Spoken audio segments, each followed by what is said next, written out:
Hello, good morning or good afternoon, depending on where you may be located. Welcome to the session on Advancing a Critical Health Service Psychology webinar series. This is a Codapar grant-funded webinar series. It's a joint endeavor between APA Division 16, the Division of School Psychology, 17, Society of Counseling Psychology, and 12, the Society of Clinical Psychology. My name is Dr. Terrell Taylor. I'm an assistant professor of counseling psychology at the University of Maryland, College Park, and I serve as the chair of this webinar series. During today's session, feel free to use the Q&A feature to ask questions to our presenters throughout their presentations. We'll try to answer the questions as best we can, and then there'll be some time reserved at the end for us to have a Q&A session to get to the questions more fully. For those of you who are seeking continuing education credits, remember that you must attend the full session using a computer, laptop, or tablet, as participation through smartphones does not allow Zoom to track attendance, which could impact your eligibility for CE credits. Within 3 weeks of today's event, the Society of Counseling Psychology Continuing Education Chair will send an email link containing an evaluation survey and the CE certificate of attendance. Today's webinar is titled Engaging in Advocacy in Uncertain Times. This webinar will explore the role of advocacy in health service psychology by discussing historical context, systemic inequities, and liberation-centered approaches, including practical strategies for engaging in advocacy during the current turbulent times. Our presenters will cover topics such as the impacts of policies like anti-immigration on the well-being of marginalized communities, and demonstrate how systemic advocacy and community activism can promote psychological well-being and resilience. Before introducing our featured presenters for today, please allow me to introduce two members of our committee, Dr. Melanie Wilcox and Gioni Lewis, who will provide a brief overview on advocacy. Dr. Melanie Wilcox is an associate professor in the Counseling Psychology PhD program at the University of Albany. Her research centers on issues of racial and social economic justice with specific emphasis on anti-racism, critical whiteness studies, and issues of economic and LGBTQIA justice. Her research aims focus on enhancing psychotherapy, clinical supervision, and higher education for historically marginalized groups. Dr. Wilcox currently serves as the president of APA Division 17, the Society of Counseling Psychology, and she is a member of the APA Committee on Socioeconomic Status. She's also a licensed psychologist and board certified in counseling psychology. She works part-time in private practice, providing psychotherapy, clinical supervision, and psychological assessment via telehealth. Dr. Gioni Lewis is an associate professor and co-director of training in the Counseling Psychology doctoral program in the Department of Counseling, Higher Education, and Special Education at the University of Maryland, College Park. She received her PhD in counseling psychology from the University of Illinois, Urbana-Champaign. Dr. Lewis' primary line of research applies intersectionality theory to investigate the influence of racism and sexism on Black women's health and well-being. She also examines protective factors that buffer individuals against the harmful effects of gendered racism, such as radical healing, collective coping, and resistance strategies. Dr. Lewis is currently a fellow of APA Division 17, 35, and 45. She has received several national awards for her research, teaching, and social justice advocacy. She is past president of the Psychology of Black Women, APA Division 35, Section 1, where she served as lead coordinator of the inaugural Psychology of Black Women Conference. She currently serves as the Vice President for Education and Training of the Society of Counseling Psychology and Chair of the Committee on Women in Psychology. I'll pass it over to you, Drs. Wilcox and Lewis.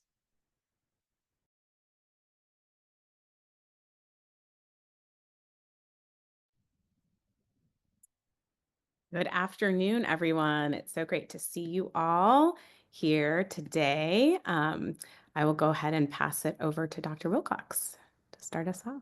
Thank you. Are folks able to see and hear me okay? The Wi-Fi looks a little choppy on my end, so I'm a little bit worried, but do we seem okay so far? My fellow co-panelists? Wonderful. And yeah, I see some other folks noting that the audio and video may be choppy, so it might not just be on my end. My apologies if there's some interruptions this morning, but we're gonna try to make it work. So yes, hello, my name is Dr. Mel Wilcox, and as I believe was said, I am currently the president of APA Division 17, the Society of Counseling Psychology. Core to my presidential initiatives this year is advancing a critical counseling psychology. And this webinar series, funded by a interdivisional code apart grant from APA, is focused more broadly on advancing a critical health service psychology. Because the reality is that anti-racist and anti-oppressive perspectives are crucial to all of health service psychology, clinical counseling, and school, and crucial for our present moment, right? In terms of what does that even mean, right? What is critical psychology? What is a critical health service psychology? This is an umbrella term. There's not necessarily a unified definition, but it has its roots in critical theory, which is a philosophical tradition that emphasizes the analysis of power and oppression, as well as the transformation of society toward equity and justice. And I'm thinking about that definition this morning in particular in the context of thinking a lot about the title of a paper put out by some incredible colleagues, including Della Mosley, Helen Neville, and several others, Radical Hope in Revolting Times, right? And what are these times that we're in right now, if not revolting? And so it's more important than ever that we come together. And so I'm incredibly grateful to see this audience here with us today, and that we find ways to take good care of ourselves and also find ways toward collective action to address the things that we're struggling with and that are causing folks harm. And I think that critical psychology is well suited to move us in that direction. Any critical theory grounded approach is going to center the critique of mainstream oppressive forces and seek to highlight the pernicious ways by which power structures truth, knowledge, and ideology. Again, very much what we see happening before our very eyes currently. So critical psychology is going to emphasize critiquing the status quo within psychology itself, as well as outside of it, and highlighting the role of oppressive systems and conditions in the things that ail us. It's a framework for understanding how white supremacy, racism, and colonialism have shaped both the field of psychology and human suffering, and moving away from adaptation to and enablement of those oppressive conditions toward a psychology of liberation and healing. Critical consciousness is really core to this, and critical consciousness includes critical reflection and critical knowledge. But ideally, it moves us toward critical action, right? Which I think is another way of understanding advocacy. And while some of these terms might be relatively new in the counseling psychology literature, in the professional or health service psychology literature, the reality is that advocacy has a really long history in counseling psychology and psychology more broadly. In the counseling psych tradition, this goes all the way back to our early roots in counseling and guidance. The fact that vocational psychology and counseling and guidance as a field has its roots in the social and economic forces of the early 1900s, and recognizing that if we want to help people be well, move them toward wellness and thriving, then we have to do so taking into account the very real material conditions that they are experiencing, and that not all problems originate from within the individual, but that some of the things, many of the things perhaps, that cause people to struggle and suffer are specifically coming from the forces external to them that they are having to contend with. And so if our role is to help people heal, help people be well, help people thrive, then we need to help them with the conditions that they are struggling with and even intervene on those conditions themselves. So this has a long history in counseling psychology and professional psychology more broadly. And we see this even with psychology at the highest levels, right? So I know that these roots go back even farther, but even just looking at the APA presidents in the past decade, the past 20 years, several APA presidents have made some form of social justice action and advocacy core to their presidential initiative. Dr. Melba Vazquez, APA president in 2011, had social justice as core to her presidential initiatives.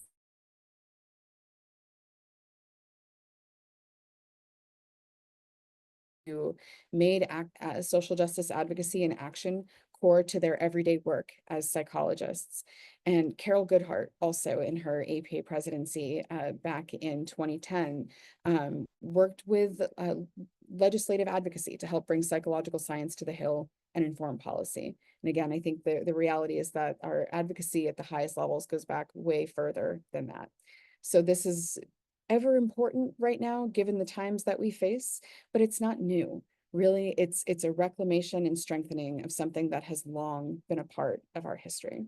And I turn it over to Dr. Lewis to tell us more. Thank you so much, Dr. Wilcox. I think Dr. Wilcox did a great job of kind of giving us a little bit of a history of advocacy in the field of psychology. And so I just want to really briefly build on some of the points shared. We do know that it's really important to think about social justice advocacy training in our field and really thinking about how we can shift our focus to thinking about critical action, as Mel shared. And, Mel already highlighted the importance of thinking about both critical reflection and critical action. And it's important to note that liberation is really at the heart of all of this work that we're doing in terms of creating and seeking towards social change. So, one aspect of critical action is engaging in advocacy, and there are lots of different ways that we can do that. We have a long history of engaging in advocacy, both in the field of psychology broadly, also in counseling psychology specifically, and some other folks who have done a lot of really great work around advocacy in a related field is within counseling. So the American Counseling Association developed social justice advocacy competencies originally in 2003. They updated them in 2018. Shout out to Rebecca Toporek and other colleagues who really worked on this advocacy model to get us to really think about how we can engage in advocacy from the micro level to the macro level. So really thinking about things that you can do at that individual client or patient level, whether that is empowerment on an individual level or advocacy. Also thinking about the community or school and organizational level. This could include community collaboration and systems advocacy. And then thinking about doing things within the public arena. This could be engaging in collective action, which are skills we need right now in this current socio-political moment, and also thinking about social and political advocacy that you can engage in. So to that end, Mel and I have really been working on thinking about developing a series of advocacy trainings also as a part of her presidential initiative, so we can really give people the skills to work on how to do advocacy work. So we just wanted to briefly mention some upcoming advocacy trainings that you all might want to participate in after this webinar, which is kind of our overview advocacy webinar. So we have our first advocacy training is Tuesday, April 15th from 1 to 2:30 p.m. Be on the lookout for information to sign up. It's a state and federal level advocacy training with Kenneth Polishchuk, who is the Deputy Chief of Education and Training Policy Advocacy Office with APA. So he's going to provide an overview of state and federal advocacy and really how to like roll up your sleeves and do this work. Then in June, we're going to have an op-ed training. We're going to hopefully tap some of the expertise of some folks within aspects of health service psychology who have been involved in the op-ed project, which really helps us use our voice as psychologists to advocate around social change. One thing that people may not know is most folks that write op-eds and journalists are overwhelmingly white and overwhelmingly male. And so a part of the op-ed project's goals are to bring more marginalized voices to the center and really train many of us who have unique skills in psychology to use our voice in that way through op-ed training. So we'll be doing a training on that. And then in August at APA, we will do a training on coalition building across differences. In this particular moment when many marginalized communities are targeted and under attack, it's important to think about how we can develop coalitions to fight against this injustice together.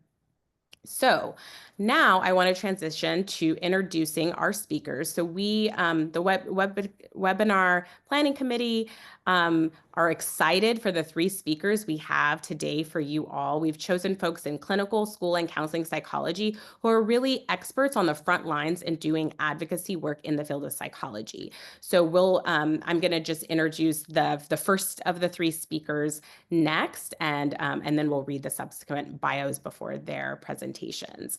So Dr. Evelyn Burrell is a licensed clinical psychologist based in Phoenix, Arizona, and she's the founder of Arise Consultation and Training Services. Through her work, she designs and delivers trainings on cultural awareness, trauma, and mental health disparities. Dr. Burrell has facilitated community events and connects mental health practitioners with communities of color to promote mental health awareness, with a particular emphasis on intergenerational, racial, and systemic trauma. Dr. Burrell has held several leadership roles within the Arizona Psychological Association, including president, diversity representative, and federal advocacy coordinator. She is currently the chair-elect of the Advocacy Coordinating Committee with the American Psychological Association, and she has been recognized with awards for her advocacy, dedication to diversity, and civic leadership. So next, I will turn it over to Dr. Burrell.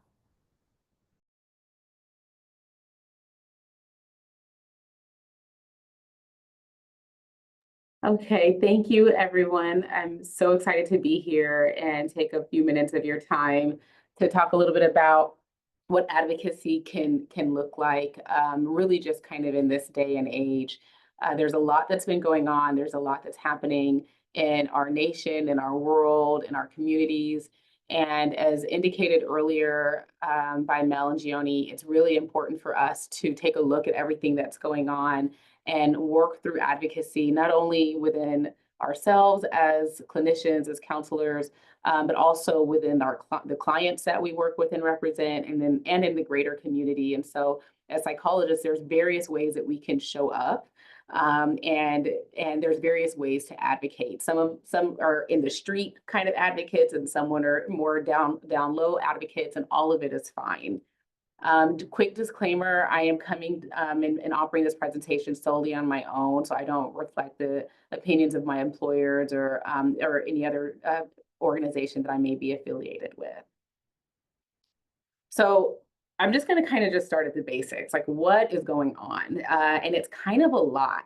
We're quite literally dealing with civil unrest. We're dealing with anti-DEI initiatives, back and forth, kind of polarized opinions, quick changes of decisions, a lot of moving parts, concerns regarding healthcare, education. There's emotional and physical tension, a lot of uncertainty, confusion. I don't know about y'all, but I feel like I mostly don't know what's going on anymore. And anytime someone asks me, I'm like, I don't even know anymore. I feel like I just can't even keep up with what's happening in this world. And so we have to sometimes just kind of sit back and look at the big picture.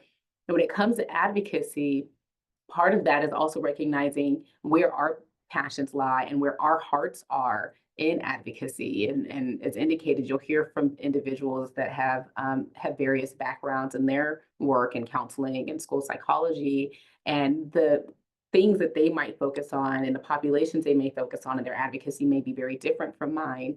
And so we have to look at all of these areas that might need our focus and that might need our attention, and be thoughtful about where we lie and what our strengths are and where we might find ourselves best suited for. And so I want you to just kind of just think about kind of how we even got here in the first place. I think when we're talking about liberation, it's really helpful to look a little bit about where our history is.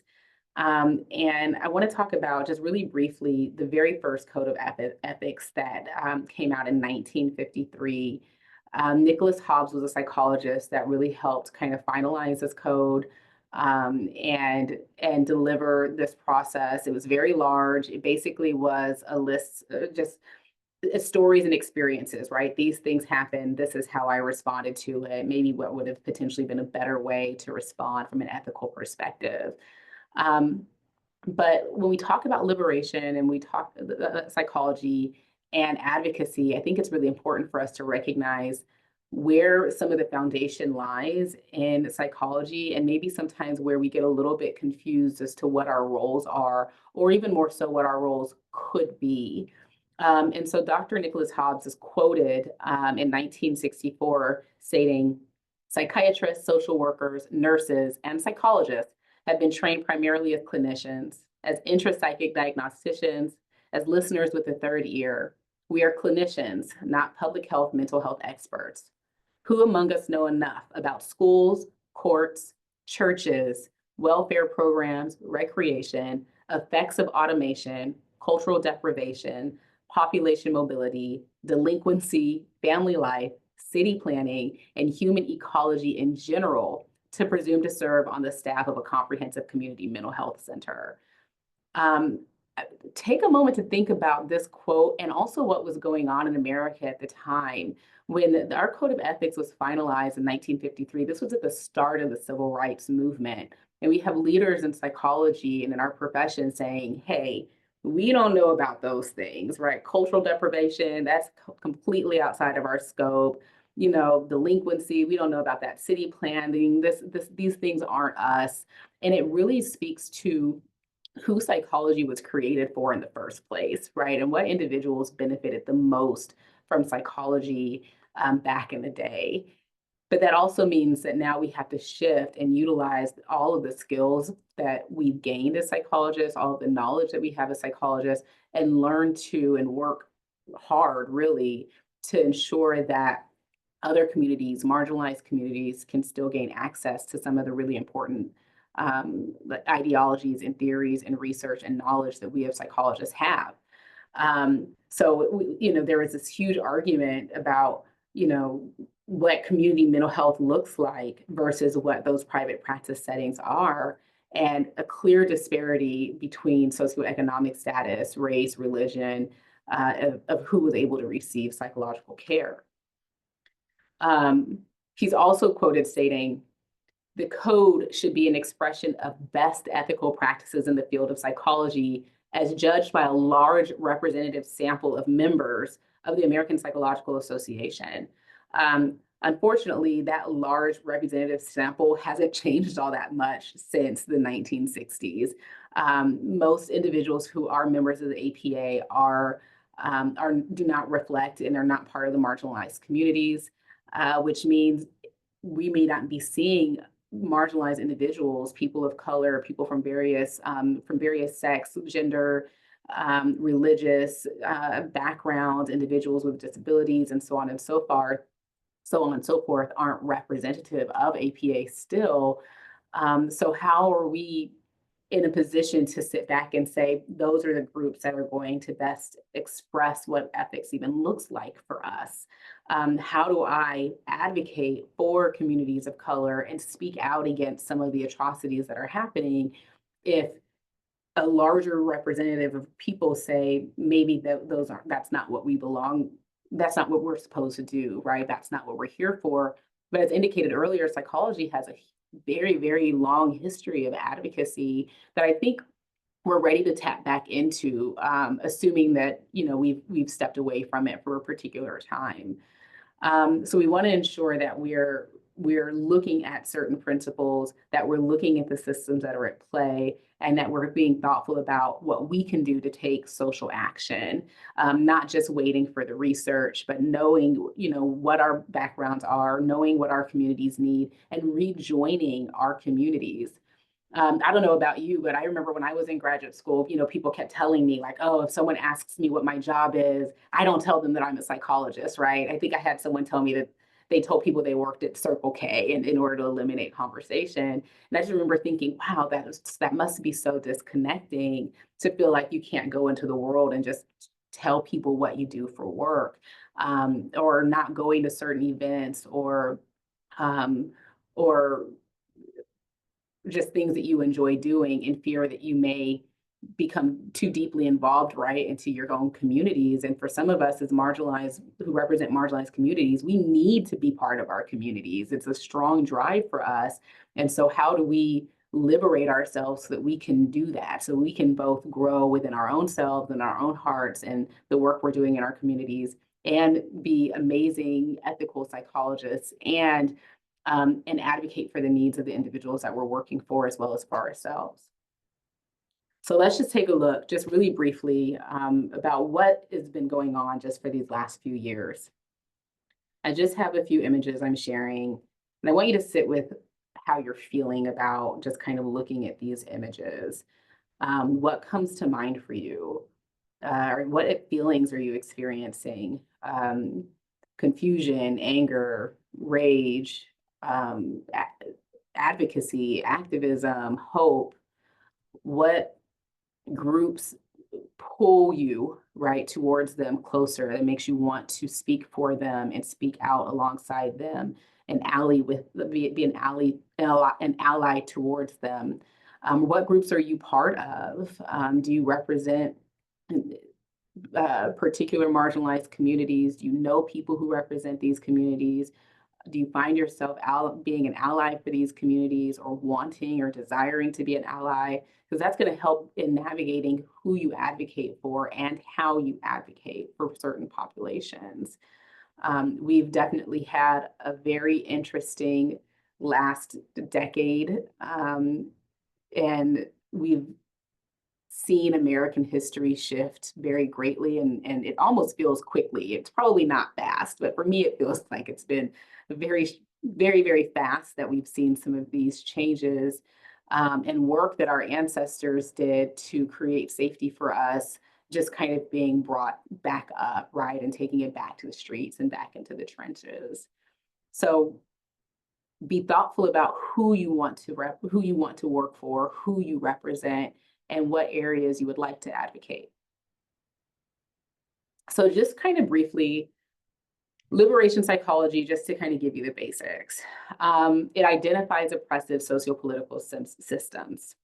Really, they're looking at what is the origin of distress, right? And what this does, it allows us to take a look at the bigger picture as to how we got here in the first place, looking at the history, looking at civil rights movement, looking at what's been going on in our nation over the past several years, and how those things might be impacting us, our communities, the people that we work with. It introduces a political dimension of mental health. So this allows us to disrupt polarization. It allows us to reflect.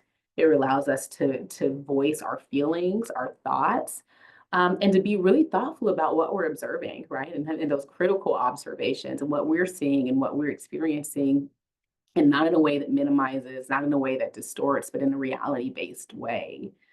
It allows us to understand and address psychological impacts of oppression, of inequality, and social injustices. It challenges traditional psychological tendencies. So stated earlier, we know that psychology has been very, very European-centric in its history. And with the westernization of psychology, it doesn't always translate very well to other groups and to other communities. And we may not see the success that we would like to see, as long as we're focusing on these kind of archaic structures of psychology versus looking at how all of the things around us are impacting us.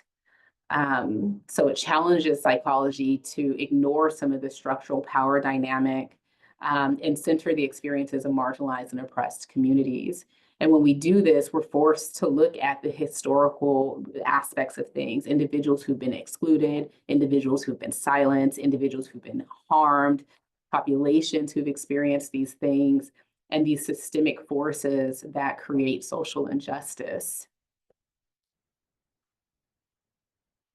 When we look at liberation psychology, there's a few kind of components to it that would be helpful for us to be thoughtful of. First is praxis. So the combination of reflection and action. So we don't want to sit so much in our thoughts that we do nothing. And to be honest, I'm having kind of a hard time with this one.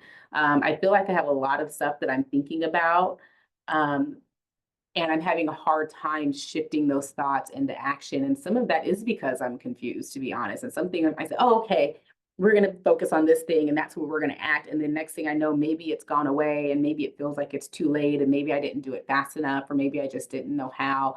And so reminding us that we can reflect, we can think, we can be in our cognitive self, but we also have to engage in action. We want to recognize people's psychological experiences, again, that are shaped by historical and cultural context. So we want to be thoughtful about the history, as stated earlier. We want to commit to the oppressed, so prioritizing voices, needs, and the liberation of marginalized and oppressed communities. But we don't want to be neutral, and we want to be thoughtful about aligning with those dominant systems. So again, listening to what people are telling us and showing up in the way that we can. We want to promote mutual learning and respect between psychologists and communities, which means rejoining to some degree the communities that we're part of or the communities that we want to work for. We all know that we can't advocate so easily or be allies with communities that we don't know, right? It's performative. Sometimes it's not even particularly even welcomed. And so we want to make sure that we're being thoughtful about the communities that we're entering into. We're learning about those groups, those populations, those communities. We're aligning with them and we're practicing alongside them. And again, rejoining. And then we want to promote mutual learning and respect between psychology and communities. So again, breaking down some of those hierarchical relationships, valuing community knowledge, valuing lived experiences, learning the stories of our elders, learning the stories of our peers and of our communities so that we can really engage in helpful dialogue. We also want to engage in de-idealization. So again, unmask the challenges and the hidden ideologies, being thoughtful about what inequality means, what injustices can how injustice, I guess, can impact us. And sometimes that means being thoughtful about how people might be experiencing some of the things going on. Personally, the word betrayal keeps coming to mind. With everything going on in the world, I often find myself feeling like, good grief, all of this work. And at the end, we just kind of keep going and going and going for generations, for centuries, just trying to gain some level of equity and some equitable practices or even to be seen. And sometimes for me, in any way, the feeling of betrayal can be a little bit overwhelming. But sometimes what's worse than that is when I say that I feel betrayed, is the response of like, oh no, like it's fine, or it's not that big of a deal, or it's not going to really work, and these things will have to stop, and these things aren't going to go the way that you think it's going to go. And that's minimizing, right, of what my experiences might be or the experiences of others. And so what I found sometimes in this, especially in this sense of feeling betrayed, is collective healing has actually been quite liberating. Surrounding myself with people that I care about, like entering into my communities, reaching out to individuals who look like me or who are in similar practice as I am or are like-minded to some degree has been incredibly empowering and has really allowed me to kind of center myself and realize that psychology is a great place to be in when we seek for change. Psychology has always been in the forefront of change, and we will continue to be in the forefront of change. And then finally, critical consciousness. This encourages people to become aware of social, political, and economic forces that are shaping their lives. This involves direct questioning of dominant narrative and power structures. And critical consciousness, when done with activism, can be a little bit scary. But at the end of the day, it promotes awareness, analysis, and action against oppressive structures. This can be done sociopolitically. It can be done with like critical action, like civil engagement. And so it requires us to, again, be very, very thoughtful about what's going on, reflect on what's going on, analyze what's going on, and then take action. So there's a couple ways that we can take action. Again, I indicated earlier, all of us have different backgrounds. Some people are more wallflowers. Some people have, the microphone and are screaming at the top of buildings so whoever will listen about what they're experiencing or what's going on. And so when we talk about advocacy, we have to be thoughtful about the various ways that we can show up for ourselves and for our communities. And that means being thoughtful about who we are. So one way we can do this, liberation in therapy, from a clinical perspective, if you're doing assessments, if you're doing intakes, is we really want to assess, right? We want to assess for racial trauma. We want to explore and develop affirming racial identities, and be alongside that process. We want to help our clients develop skills to manage future racial trauma and process traumatic racial events and narratives. Again, does it show up and offer that safe space to go about that process? I'd also argue in liberation, we have to really be thoughtful about the things that we're assessing for and the things that we're asking. I was never taught specifically to ask about racial, religious trauma, sex trauma, outside of sexual victimization, right, specifically, but LGBTQ type sex trauma. So have you experienced trauma specifically to your sexual orientation or to your gender? How often do we ask about health and medical issues to include nutrition, nice typo there, exercise, lifestyle? I've had people tell me, well, I'm not a nutritionist. I'm like, well, you may not be a nutritionist, but we do know what malnourishment does to the people that we work with, right? We do know what it does to our brains and to our bodies and long-term impacts that can do. So what does exercise look like? How do we assess for lifestyle changes or challenges? What is home life? Do people walk into their home with peace, or is it chaotic? What is the socioeconomic status of individuals and the communities that they're living in? Or is their community safety? I can't turn to someone and say, you know, what's really great is if you get out a little bit and go for a walk, if going for a walk might endanger them, right? And so we have to be really thoughtful about even the communities that individuals live in. What is academic life? What kind of work experiences are they having that is consistent with systemic oppression and difficulties that we see in marginalized communities? And are we having those conversations with our clientele? And if not, why? Why are we so able to sit with someone in just a few minutes of knowing them and asking them about their sexual trauma, but we don't ask them about the communities that they live in, right? Or the communities that they were raised in, and how those things may have also impacted the way they view and interpret and move through this world. I would argue that they're equally they're equally important experiences that we really need to make sure we're tapping into. So when we're looking at activism in the community, outside of the office space, there's a couple of things we want to do. As indicated earlier, identify your cause, identify your passion, what matters to you specifically that you can focus on, because it's very easy for us to look in every other area and every other dimension of what's happening, but what can you focus on? What is your personal connection? And then identify what those goals are.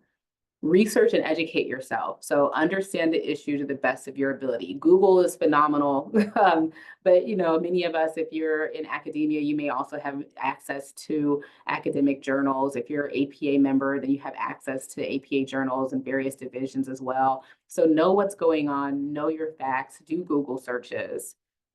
Build your alliances and build a network. Again, go back to that community support that you have.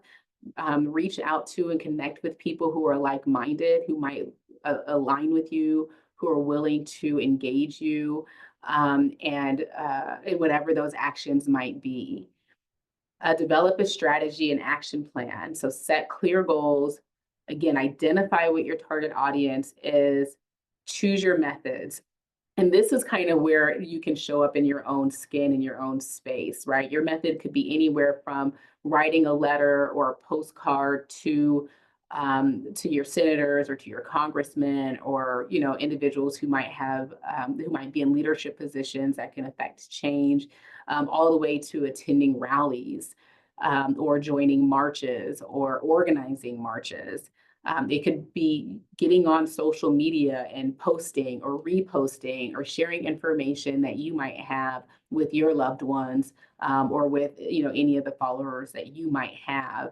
And it could organizing community events within your own community and other psychologists, or again in your work if you're allowed to do that, or even just in the community you live in. I had a colleague who actually lives in my community recently discuss some neurological concerns that could happen.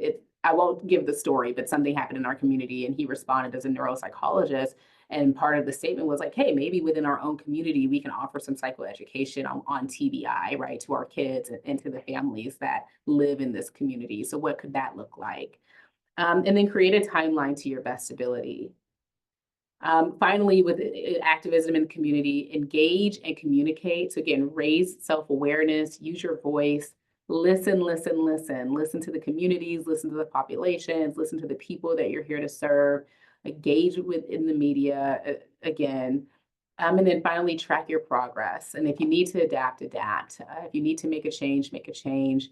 If public activism isn't going the way that you want, then what does it look like to maybe engage with community, with the media, or to other communities, master's level clinicians, researchers, scientists, and other individuals who might not be psychologists but have shared goals or similar goals. And then I'll just end with this. You can go to www.house.gov/representatives to find your representative in your area. And you can go to senate.gov/states. I put in AZ, but senate.gov, and find your state so that you can find the senator that's also in your state. And it'll give you their address, phone number, so you can immediately contact them. Just be sure that when you're contacting someone that is your specific representative, that you inform them that you are their constituent, and you give them your address so they know for sure you're their constituent, and in order to gain some level of response or relationship. So thank you so much for your time. I just want to end with this quote. If you can't fly, then run. If you can't run, then walk. If you can't walk, then crawl. But whatever you do, please, you have to keep moving. So thank you very much.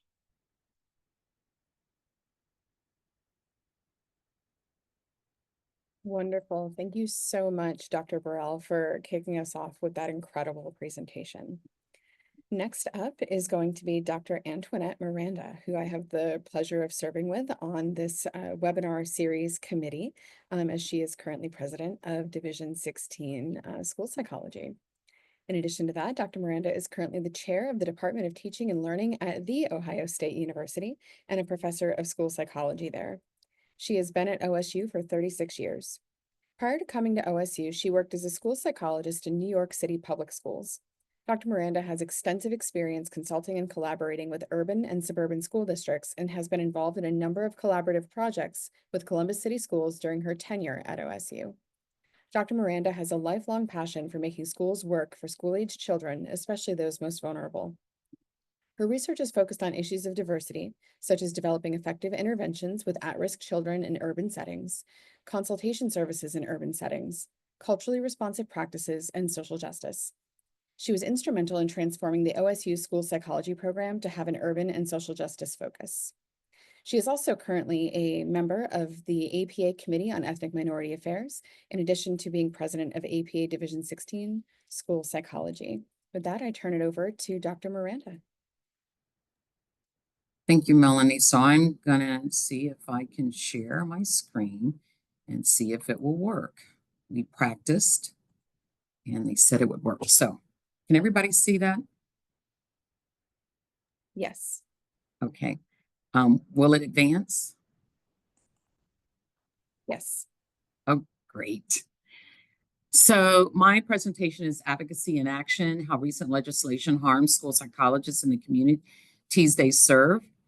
And I want to really start out that advocacy in education is not just about policy changes.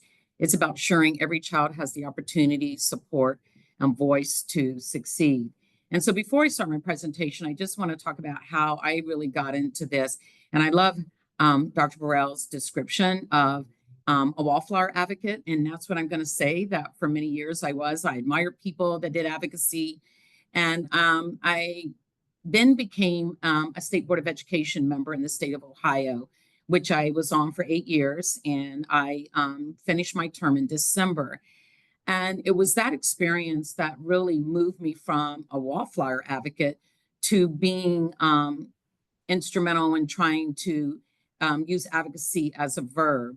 And it was on there that we started to have some experiences that really kind of moved us into the advocacy realm.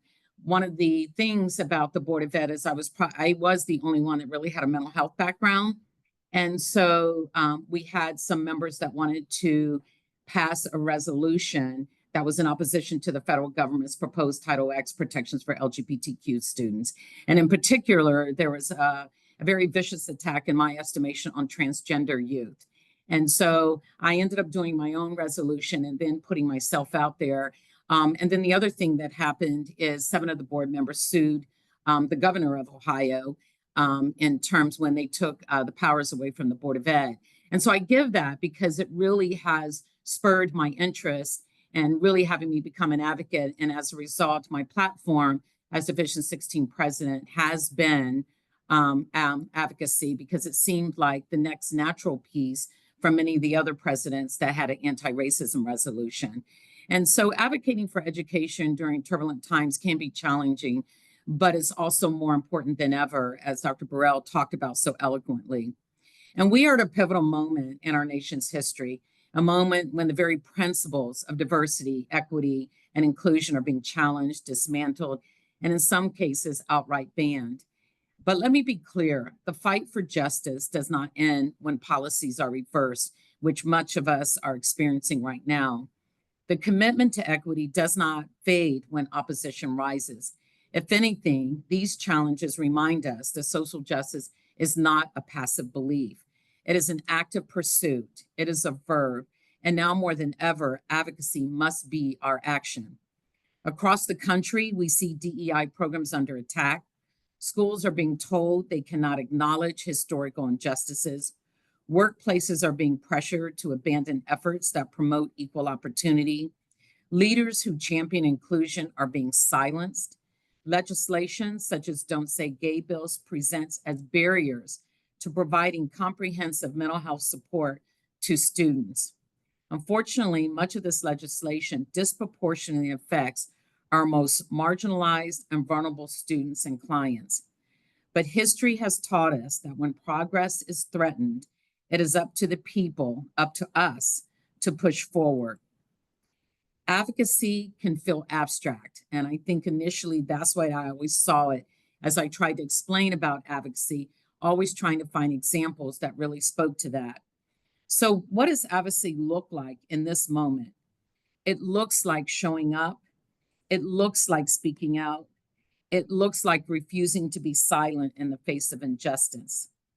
Advocacy means showing up at school board meetings when policies threaten to erase representation in our education system. It means using our voices to demand that workplaces remain committed to fairness, opportunity, and belonging for all employees. It means holding our elected officials accountable, challenging them when they seek to dismantle progress, and supporting those who stand for inclusion and equity. Advocacy means organizing, building coalitions, mobilizing communities, and using every tool at our disposal, from grassroots activism to social media, to tell the real stories of how DEI policies create stronger schools, businesses, and communities. And let's be clear, advocacy is not just about defense. It's about reimagining, adapting, and pushing forward. If one path to equity is blocked, we find another. If the language of DEI is weaponized against us, we reframe the conversation to focus on fairness, opportunity, and belonging, values that every American should be able to stand behind. The opposition to DEI is not just about politics. It's about a deeper resistance to change. But here's what they don't realize. The movement for justice has never depended on permission.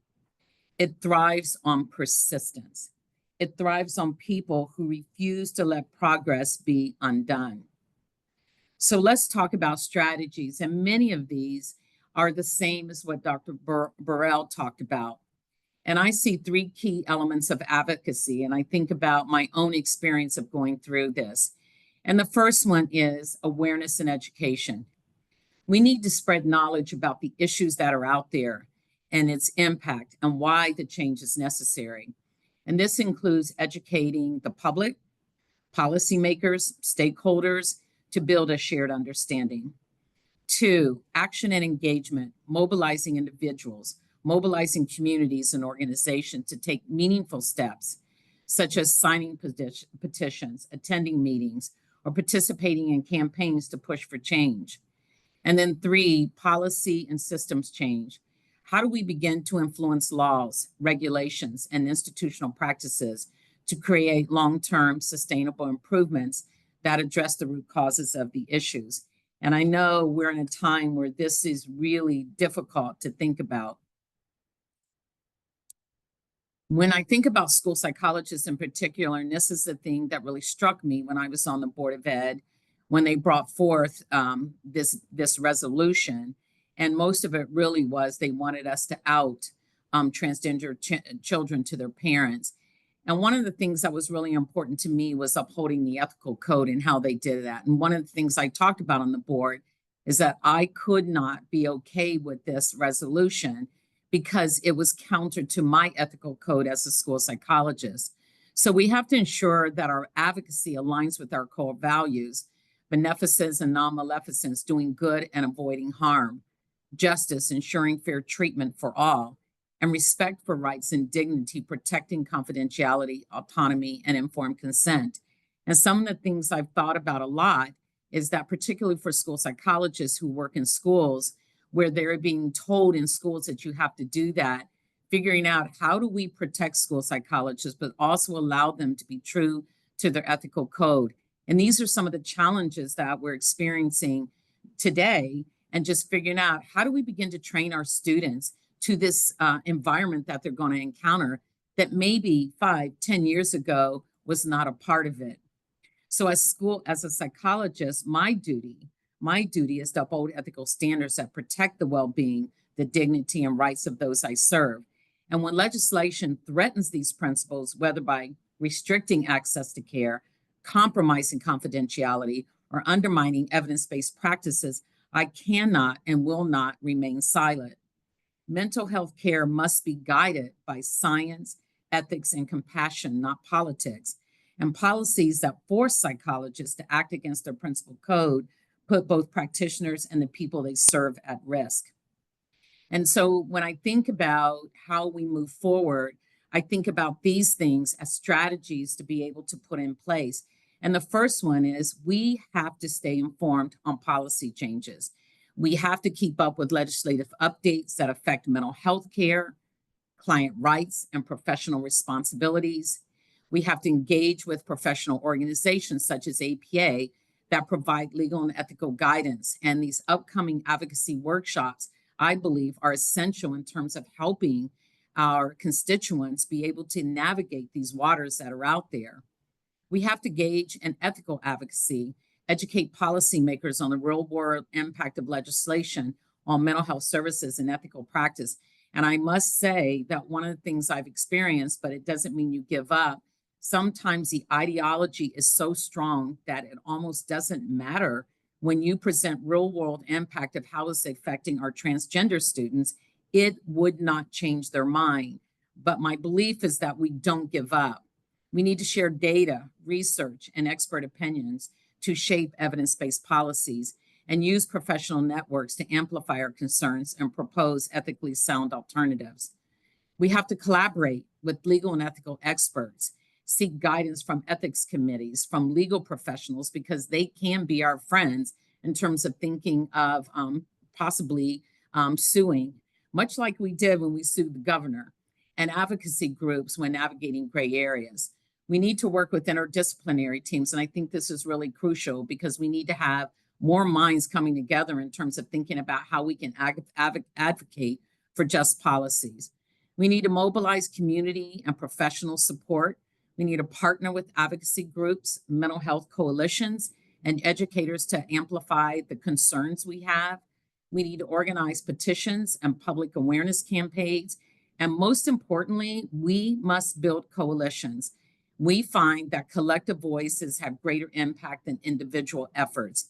And so advocacy often involves challenging systems, policies, or societal norms, and having a diverse, unified front strengthens our cause. And maybe sometimes we have to practice civil disobedience if necessary. In extreme cases where legislation mandates unethical actions, we have to consider refusing compliance in a principled, strategic manner. And we always want to consult legal experts to minimize risk while taking a stand for ethical principles. And we have to support and protect fellow psychologists. And this is something I've been really thinking about, is how do I protect my school psychologists, but help them be true to their moral and ethical codes that they have.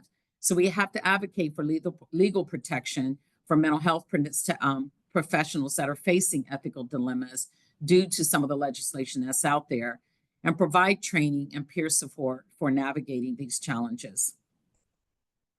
So I ask you, how will you take action? How will you ensure that diversity, equity, and inclusion are not just words, but living principles in our schools, our workplaces, and communities? And the road ahead is not easy, but neither was the road behind us. And yet we move forward. We advocate, we act, because justice depends on it. So advocacy alone may not always bring immediate change, but every effort plants the seed of progress. And challenges will arise, but do not let them discourage you. Let them strengthen your resolve. And that was really my experience from being on the State Board of Education when I went out there and I advocated. And one of the things I found is that people see your actions. And so I got advocacy awards from social work and Ohio Education Association, because the work that I did to push back on these resolutions and legislation was not, people saw that and people reached out. And so I want to end with these two quotes. Advocacy, our lives begin to end the day we become silent about things that matter. And so as a result, I'm now running for Columbus City School Board. People saw the kind of work that I did on the Board of Education. And so I'm continuing that advocacy. So I think maybe once you engage in it, you don't become an advocate wallflower. I love that word, because many of us are that. I was one of those. And when I began to get into the work, I began to find that action can make difference. But most importantly, there's a whole group out there that is excited to do this work and to be on board with you. And I'm excited that psychology is recognizing this, and that we have a core that is helping us move along so that we can be advocates for our communities. So I want to thank you, and I'm thrilled that we have this kind of discussion. Thank you so much, Dr. Miranda, for your very powerful presentation, your inspiring remarks. Excited to hear the work that you will continue to do within your local community. So thank you so much. I'm looking forward to hopefully having a little bit of time in the Q&A to engage in dialogue. So next, I have the honor of introducing Dr. Germán Candidas. So Dr. Germán Candidas is a distinguished researcher and advocate for immigration rights and mental health equity. Originally from Latin America, his work is community-based with intersecting foci on the psychology of immigration and on critical consciousness development. His research involves science-based strategies to support the psychological well-being, education, career, work, and health of immigrants and underserved communities. He has informed the implementation of policies and programs to support undocumented students in higher education, schools, and community settings. On the policy arena, his research and testimony have reached congressional leaders, the White House, federal court, and the United Nations. Germán is a graduate of Arizona State University in counseling psychology, and he first started off his faculty career at Lehigh University and recently transitioned to Rutgers University, New Brunswick, where he is an associate professor of clinical psychology. So he's transitioned over to a clinical program, but he is still a counseling psychologist at heart.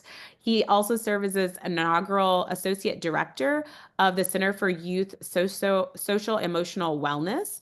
He's also on the advocacy coordinating committee with Dr. Burrell, and he was also recently on the Presidential Task Force on immigration and health, and he's an associate editor of the Journal of Counseling Psychology. Also, on a personal note, Herman and I had the opportunity to work together during Dr. Annalise Singh's Division 17 presidency on working on developing a counseling psychology social justice advocacy model, where we recently connected at a conference and we're like, we really need to get back to getting that published. So without further ado, I will pass it over to Herman.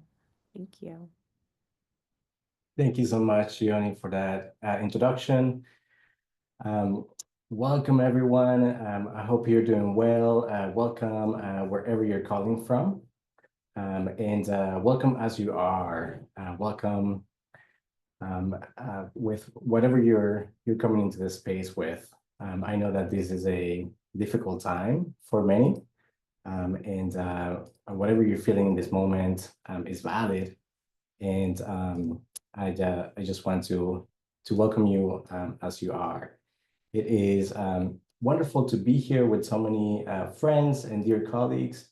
I was looking at the participant list, and just wonderful to see the kind of community we have in psychology, in clinical psych, school psych, and counseling psychology. I hope that this is a space for strength building and resilience building and healing. It's been really energizing for me to be here today. So to close us off, I'll build on the introduction that Dr. Wilcox and Dr. Lewis gave us, framing the roots of psychology and health service psychology in advocacy. And the wonderful overview that Dr. Burrell gave us in terms of applying liberation psychology in the different ways of being engaged, and the very powerful and inspiring work of Dr. Miranda applying advocacy frameworks to advancing educational equity. So building on all of those pieces, I'll be talking about advocating for immigrant mental health equity. And I come into the space as somebody who is directly impacted by immigration. As an immigrant from Latin America, I immigrated to the US when I was 15 years old. And my family and I came to the US because we wanted to be together and we wanted to be safe and free. And we migrated from Venezuela at the beginning of a crisis in the country. And since then, over 2 million people have had to migrate from Venezuela, from the country. We came to the US believing in the promise of opportunity and freedom, and wanting to stay together. But unfortunately, there was no pathway for us to gain legal status. And so we were undocumented. I was undocumented for almost 9 years as a young person. And I say that because there are 11 million undocumented immigrants in the US who don't have a pathway to citizenship or legal status. Immigration policy has not been meaningfully updated in a humane way to provide a pathway to citizenship to immigrants, and that has created the issues that we have now with so many people really not having legal protections.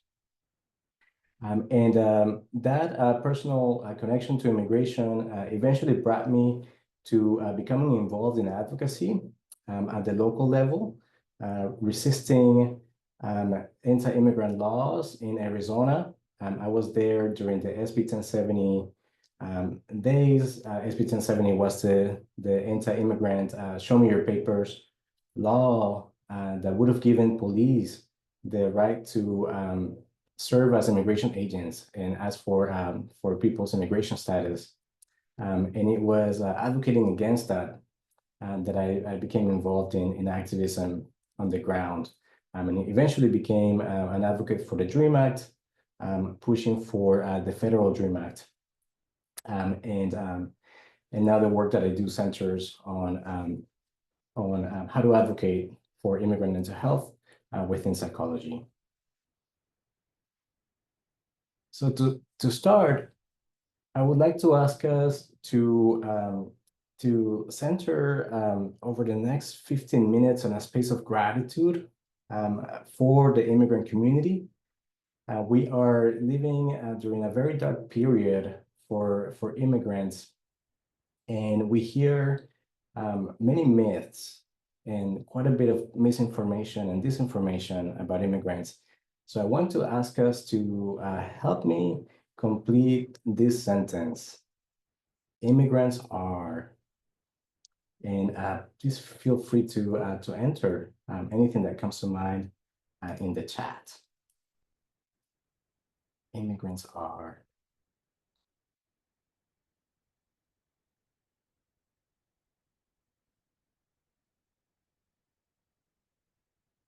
Seeing here in the chat, I see in danger, courageous, brave, resilient, hardworking, and resilient. At risk, resilient,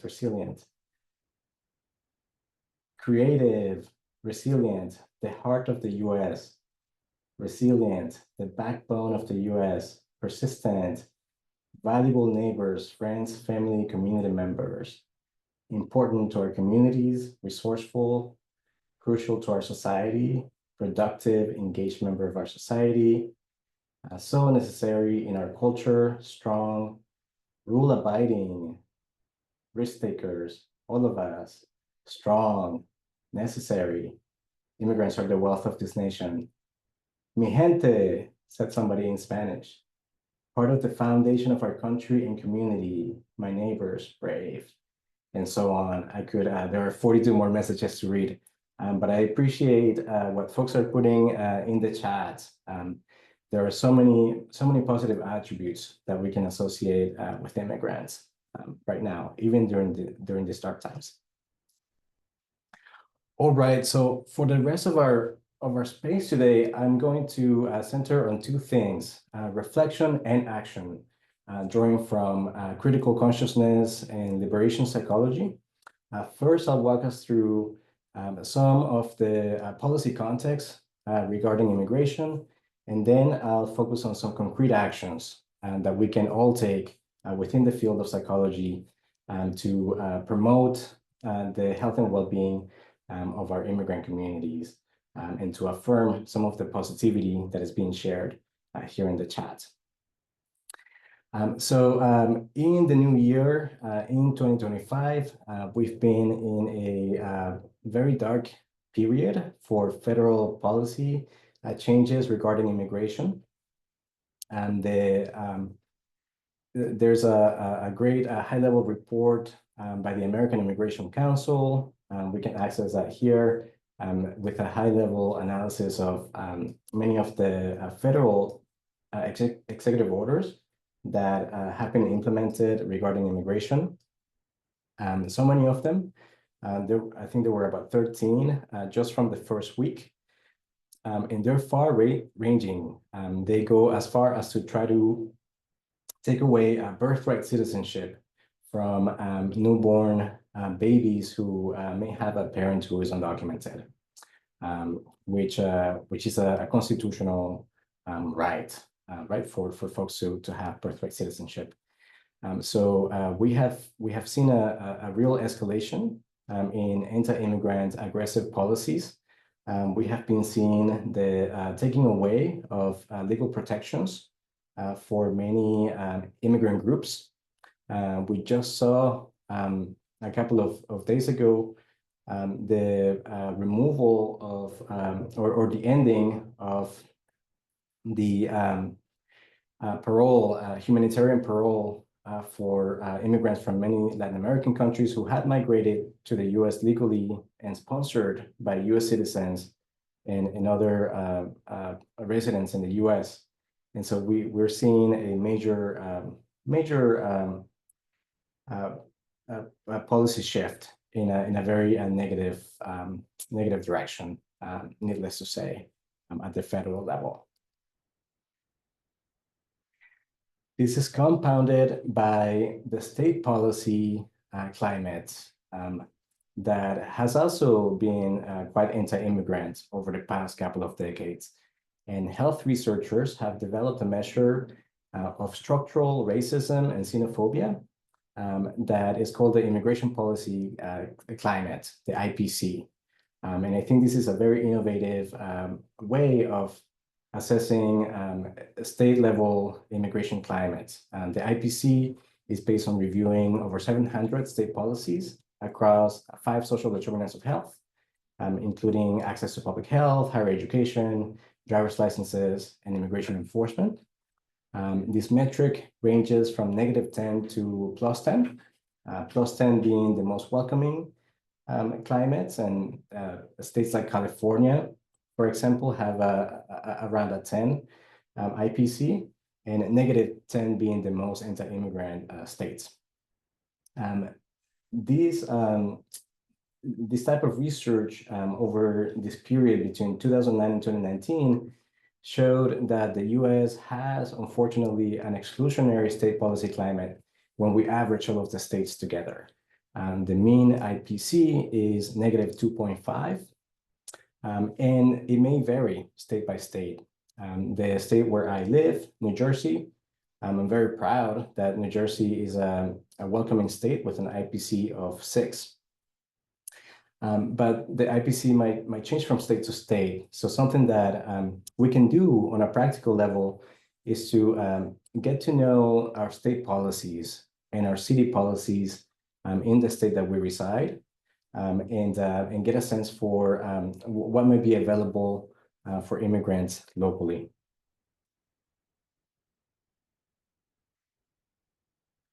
In addition to that, so we have a federal immigration context that is quite aggressive, anti-immigrant. We have a state context that is not favorable, but it may change state by state. And then we have the local city and town level. At the city level, we have seen sanctuary policies.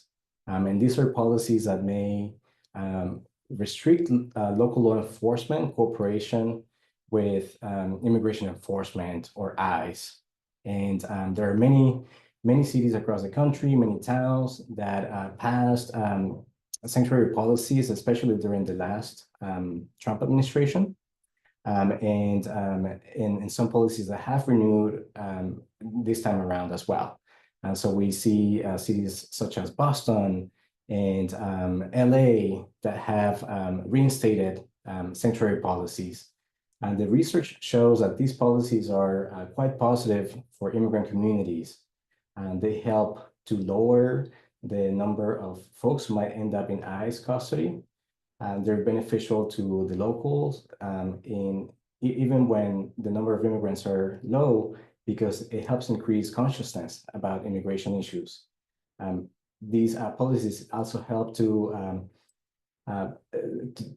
create structural interventions that address drivers of poor immigrant health, and they help to keep families together and add an overall sense of greater stability to immigrant communities. Unfortunately, we're also seeing these sanctuary policies being under attack.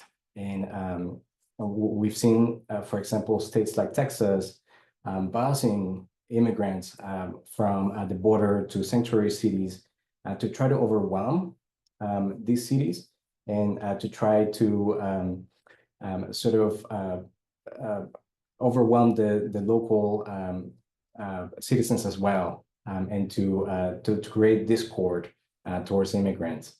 On the federal level, we're seeing threats to cut funding to sanctuary policies and to cities that implement sanctuary policies. So unfortunately, these are under attack as well. This policy climate is harmful. We know from the research that anti-immigrant policies are harmful because they promote discrimination, and they are linked to greater psychological distress. They're linked to negative health impacts, especially during the COVID-19 pandemic. We saw differential impacts towards immigrant communities from the virus. Anti-immigrant policies are linked to trauma and post-traumatic stress, to greater levels of suicidality, educational inequities, and work barriers, unfortunately. So our immigrant communities are up against a lot. It's a very difficult time for immigrants. Nevertheless, when we draw from critical theories, liberation psychology theories, we can examine the ways that immigrants cope and resist marginalization. Much of my work centers on trying to understand the way that activism promotes well-being among immigrant communities. And we have a body of research that has been showing that activism among immigrants is linked to greater critical consciousness and greater social justice agency. This is positive, this sense of this belief that we can make a positive change in the systems of oppression. We also know from the science that activism is linked to lower mental health distress, to greater positive health behaviors, to greater positive coping mechanisms among immigrants, to greater academic performance, higher intent to persist, and greater career outcome expectations. So this tells us that as psychologists, as folks who work in higher education or within school systems or in community organizations, centering our interventions in supporting the activism development of immigrants is one way in which we can help right now, because activism promotes well-being and it can be a protective factor. So what else can we do in this context? How else can we advocate for mental health equity given the period that we're in? So I would like to share with you our report from the 2024 APA Presidential Task Force on Immigration and Health. It was an honor to be part of this committee that updated the science and reviewed the science and provided recommendations for psychologists. We published a report last August, and there's also a video where you can see our visit to the border last January, over a year ago. It was quite an honor to be part of this committee. The first immigration task force at APA was established by President Melba Vasquez as one of her social justice initiatives. I think Dr. Wilcox mentioned Melba's contributions early on. And it was amazing to be able to be part of this committee established by another Latina president, Dr. Cynthia de las Fuentes, and to be able to provide an update to that initial report from 2012. These were the recommendations that our group of experts put forward based on the science and based on the clinical work that we have in psychology. What we're seeing happening at the national, state, and city level essentially goes, for the most part, goes against many of these recommendations that we hold from our ethics and from our science and psychology. So it's very concerning to see the way that policymaking has been going. We also drafted recommendations for advocacy. These are based on, we used Rebecca Toporik's model from the American Counseling Association to create these advocacy recommendations. There are so many ways in which we in psychology can be active from the client, student empowerment level to advocating on behalf of clients and students, to engaging in community collaborations, to systems advocacy, as well as public information advocacy and social and political advocacy.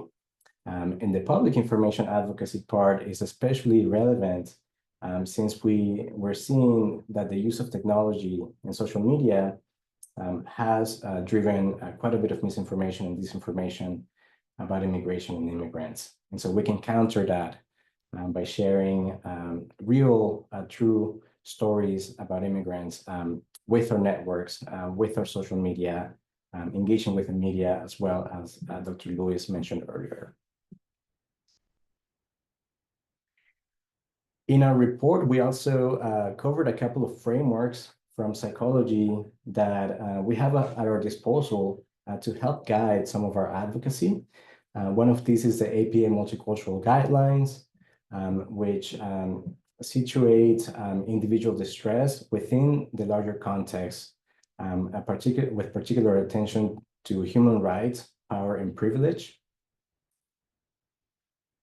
We also have the Multicultural and Social Justice Counseling guidelines that were mentioned earlier, and that help us conceptualize our role in supporting clients in terms of our marginalized or privileged identities, and our clients or communities that we serve marginalized or privileged identities, and how to situate interventions within this context.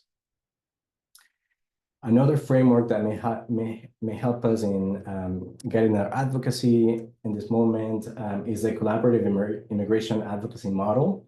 And this is a model that we created a couple of years ago through a quota part grant, and that brought together 8 divisions of APA and the National Latinx Psychological Association. And through working with immigrant rights organizations across 5 regions of the US, we created a model grounded in liberation psychology that can be a starting point for psychologists who are wanting to engage in community advocacy for immigration. And the last resource I want to share, perhaps a piece of action moving forward, is this guide from NILC, the National Immigration Law Center, that informs healthcare providers, including psychologists, about their rights, our constitutional right in case that we come into contact with ICE. And I see that being aware about our rights and helping inform our clients, our students, our community members about their rights as being a really key way in which we can participate in advocacy for immigrant mental health right now. So with that, I'll end here. Excellent, nice presentation. I really enjoyed that. So everyone, please join me in thanking our presenters for their deeply insightful discussions on the integration of advocacy, self-care, and collective action through a lens of critical psychology. The emphasis on liberation and the pursuit of social change as core components of your work really highlights a pivotal avenue for transforming the conditions that challenge our communities. With the time remaining, let's continue this dialogue. We'll shift quickly to a Q&A session.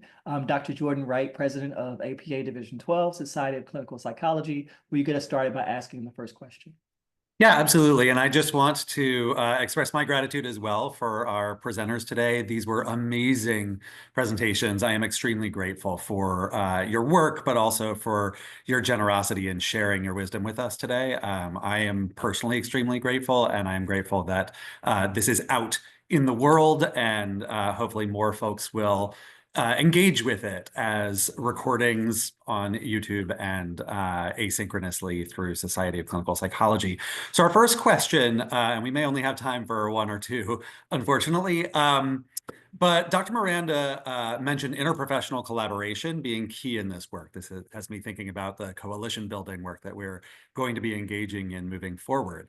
What might that look like for school counseling and clinical psychology? Are there efforts that you know of, or are there efforts to create spaces, resource hubs, or other mechanisms to engage in advocacy work across our professions?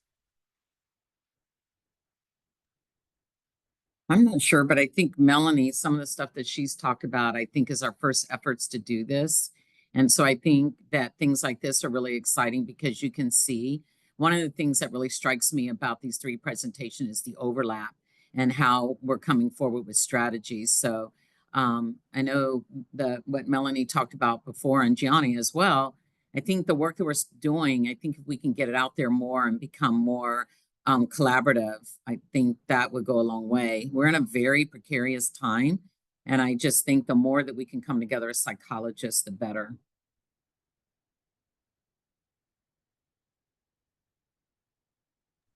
Anyone else want to jump in? I'm not aware of any sort of hubs currently that are building like this, unfortunately. Yeah, We can make one up. yeah, it's true. We can start here today, right?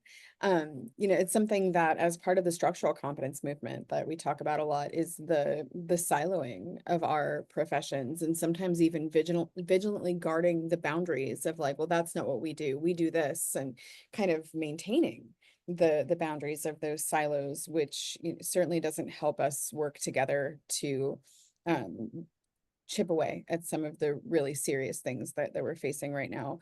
And so there's a lot of calls for us to move out of those silos and to come together. But I think we're just at the very beginnings of that.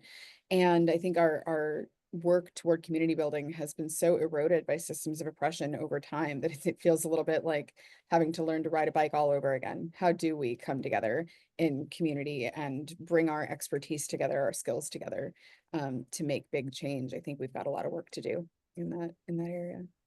I agree. I think starting these discussions is really helpful. And creating this space and this time. I mean, there's 140 some odd people on this call who have an opportunity right now to share information if they wanted to within the chat.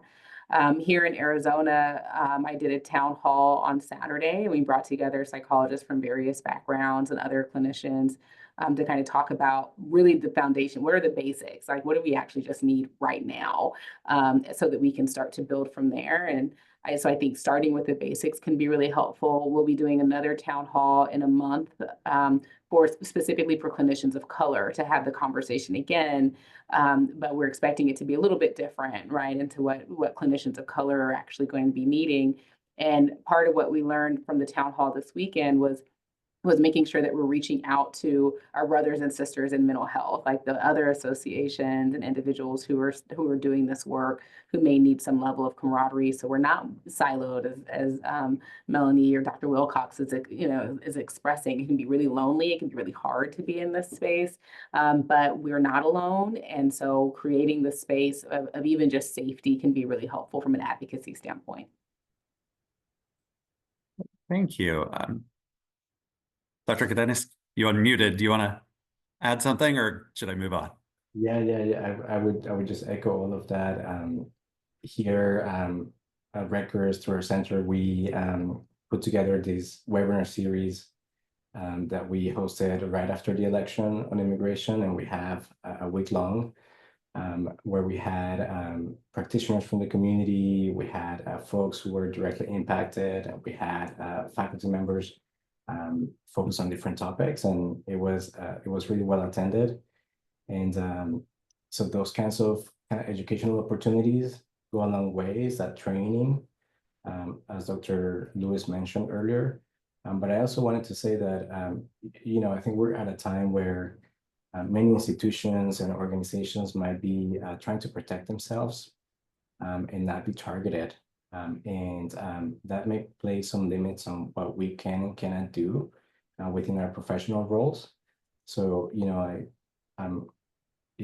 I think it's so real to be clear about that, but to also understand that we're all private citizens. We have civil rights, and we have a voice in our private life that we can use. And so I think that knowing when and where we can participate in different capacities. If that means becoming more involved locally as a private citizen, to do things that maybe you couldn't through your university or through your practice, this is the time for that. I myself am looking for ways to increasingly become more engaged at the local level. Thank you. I know we have other questions in the Q&A. I apologize that we are out of time, but we aren't going to be able to. There are a lot of great questions about what can we do practically at the university level? How can we continue to teach this stuff when we are actively losing grants and universities are losing money and we are being threatened, and the Commission on Accreditation is walking back some of their standards on diversity, equity, and inclusion, and how can we continue for the next generation? These are great questions. This is the beginning of a conversation. And again, I am extremely grateful to all of our presenters today and to all of our audience. And Terrell, did you have any last moment comments? I have something there. We'll shift to Yeah, just as a reminder, I know it's only one pathway of things that we can do, but Dr. Lewis and I and Kenneth Polishak from APA, just as a reminder, we'll be doing a training on state and federal advocacy on April 15th, Tax Day. So be on the lookout for more information on that, and then hopefully an op-ed training as well. So these are just some of the many things that advocacy can look like. You've heard other great ideas about what advocacy can look like as well today, but we hope to be able to provide more answering some of these questions for you in the coming weeks and months. Absolutely. Thank you all for that. To bring us to an end, I just want to say thank you to all the attendees who came today. Be on the lookout for more information for the next webinar in the series, which we hope to have next month in April. That'll be focused on advancing critical health service psychology related to research. So research practices that we all engage in. So we hope to have information shared about that soon. But thank you all. Be well and take care.